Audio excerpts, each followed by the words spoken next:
So today I want to share with you guys a little perspective of how I see the real estate market in terms of area and appreciation and how they relate with each other. So let's get started. So I want to talk a little bit about the downtown core, where I feel like is where the real estate market starts. Like that's like the hub or the heart of the real estate market. So whatever happens there, it kind of ripples out to the surrounding areas.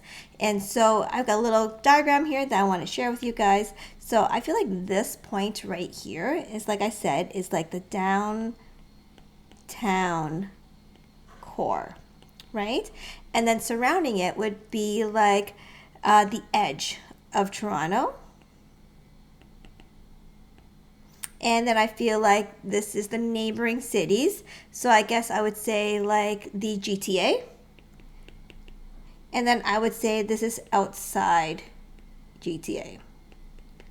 Right? And so what I mean by all this is that if something happens to downtown core, so let's say it appreciates like 15%, right? So it's gone up 15%. And so there's a ripple effect. So it goes out to the other, the edge of Toronto. And so then they would probably, have appreciation of something like 11%.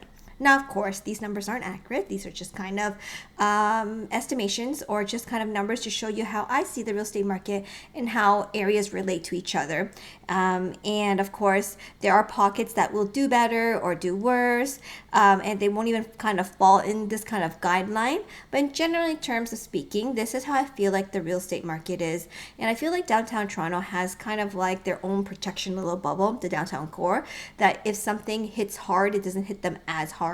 And then when something appreciates very well, they seem to be like the one that appreciates a lot more. So it's I feel like the advantage of having something that's in Toronto or downtown core Toronto, that when the economy goes bad or something goes terrible to the real estate market, they're hit, but just hit a little bit less than everybody else, right?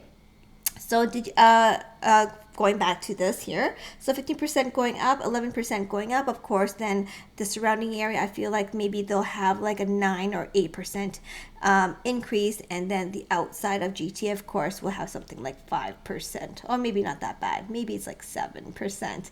Again, of course, there are areas that do better or do worse than the numbers I have here compared to the downtown core. But generally speaking, this is how I see it. So I got one more here for you guys, like the map of it, so that you guys can kind of visualize what I see. So downtown core would be something like that. I feel like Bloor Street and below is like downtown core, right? And then I have, the edge of the GTA, and then we have the surrounding area, and then we have outside. There we go. So that's how I see the real estate market, as in a ripple effect. So again, anything that happens downtown Toronto has a ripple effect going out. If it goes downward. So let's take a look at if things were to go bad or sideways, how that would affect. So if Toronto has a minus appreciation of 5%, let's say, then I feel like everyone is hit a little bit harder, where out here would be -8, and then out here would be like -10, and then out here would be like -12 or something like that. Of course, not exact increments, but you get the idea. You get the gist of how I see real estate market. So I got some numbers to back it up, a little bit of numbers.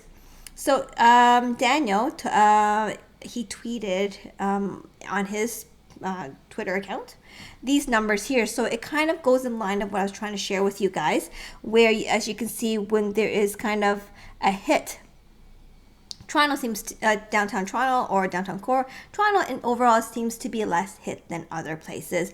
As you can see, Durham is hit at 22%, going down in appreciation. York Region, Peel and Halton, and you can see Toronto has the least amount of price decrease. Another one. This is for the freehold. Freehold in Toronto and surrounding area from February of this year to June this year. And here is it some a little bit more numbers. So you can see Toronto hardly moved for the medium price, that is, from February to June. And you can see Durham has a hit of 26%, York has 16%, and Toronto kind of like didn't move at all. So that's what I mean when I say that I feel like Toronto is like like the heart or the hub of real estate market, and I feel like they're in their own little bubble where they're protected with their own kind of economy, almost like it's just so condensed, or I don't know, it's just more valuable. Again, there's like no land for new houses to be built. Everything's just going upwards instead of going sideways. There's no more land, right? And so I feel like, again, they're kind of protected in their own little bubble. And this is how I kind of see the real estate market. So I hope that gives you guys a little bit of insight of what I see and how I see real estate, so that you guys can, have more information when you're kind of trying to pick an area and how that reflects to the real estate market and the GTA overall. So I'll see you guys all the next time on the next video. I hope you guys enjoyed this one. Let me know by liking it or comment below that you guys like these kind of information, and I'll be more than happy to share you plenty more to come. I'll see you all on the next video. Bye for now.